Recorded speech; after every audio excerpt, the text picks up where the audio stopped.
Scarcity, choice, and opportunity cost can be illustrated with the aid of a production possibility curve.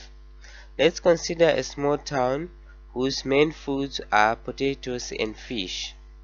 If all the people devote their time in fish production, they will be able to produce 5 baskets of fish per day using all the available resources efficiently.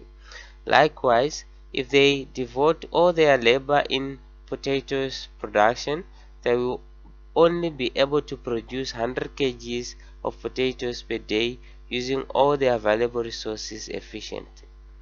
Given the limited working hours of the day, it is only possible for this society to either have 5 baskets of fish or 100 kgs of potatoes.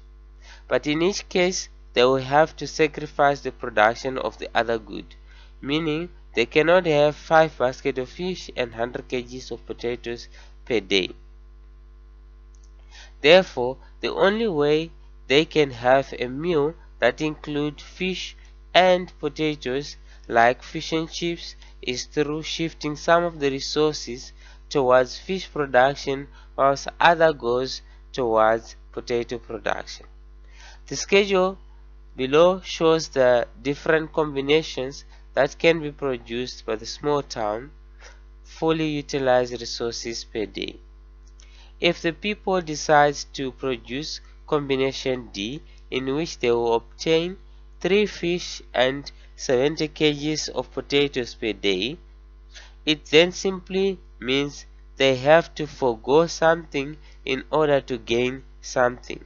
For example, the opportunity cost of producing 70 kg of potatoes is the foregone 2 baskets of fish, or the opportunity cost of producing 3 baskets of fish is the foregone 30 kgs of potatoes. All the choices from A to F can be graphically illustrated in a production possibility curve as depicted by figure 1.1. Fish production is measured along the horizontal axis and potato production on the vertical axis. If you draw a curve joining the choices A to F, we will have a curve that shows different possibilities of production that the small town can have if they fully utilize their scarce resources. Therefore, the production possibility curve indicates the combination of any two goods or services that are attainable when the community resources are fully and efficiently employed. As we move from option A through to F, the opportunity cost of each additional basket of fish increases, meaning for every fish basket gained, we are giving or foregoing more and more kgs of potatoes, hence we had a bulging outwards curve from the origin. In the unlikely case that all resources are equally efficient in the production of two goods, the PPC curve will be linear, reflecting a constant opportunity cost along the whole frontier. In our case, the opportunity cost increase because for the production of one basket of fish, only the least productive resources in the production of potatoes will be released, but as we gather more baskets of fish, then the more efficient resources will now have to be foregone, leading to greater loss in potatoes. Scarcity on the PPC is illustrated by the fact that all points to the right, such as G, are unattainable. Therefore, the curve forms a boundary between what is possible and what is not possible. In simple terms, the curve says we can only produce up until the curve. If we utilize all our available resources efficiently, hence we cannot produce beyond that curve. Choice is illustrated by the different efficient and attainable possibilities along the curve, as well as inefficient and attainable possibilities inside the curve, like point H. Opportunity cost is reflected by the trade-off between the two goods, meaning more of one good can only be obtained by sacrificing or foregoing the other good. Note that point H is not an advisable choice to choose, even though it is an attainable option. This is because it is inefficient. That means our scarce resources are not being fully utilized, as we could add or produce an extra 15 kgs of potatoes without sacrificing any basket of fish, or we could gain an additional basket of fish without sacrificing any potatoes.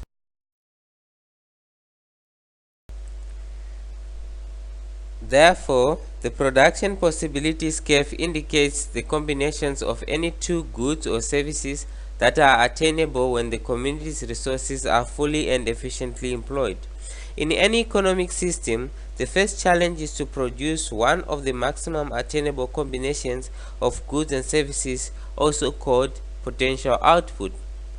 This only happens when it is impossible to produce more of one good without sacrificing the other, with all resources available fully and efficiently employed. Therefore, on the PPC curve, actual output is equal to potential output. A point such as G in figure 1.1 would have been more preferable to the points on the PPC curve. However, it is not attainable given our available resources and the production techniques that we are applying. But then the question is, can there be a way in which an economic system will be able to attain a point such as point G? So in simple, we are asking, can our small community be found consuming at point such as point G? That could be possible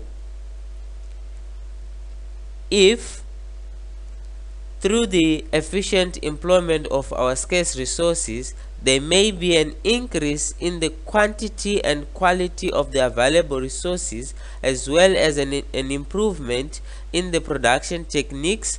If that happens, the PPC curve will shift outwards. And the shifting outward of the PPC curve, if that will now include the point G in it, then it means now, given the resources at the time, point G will now be an attainable point. So an outward shift of the PPC curve illustrates economic growth.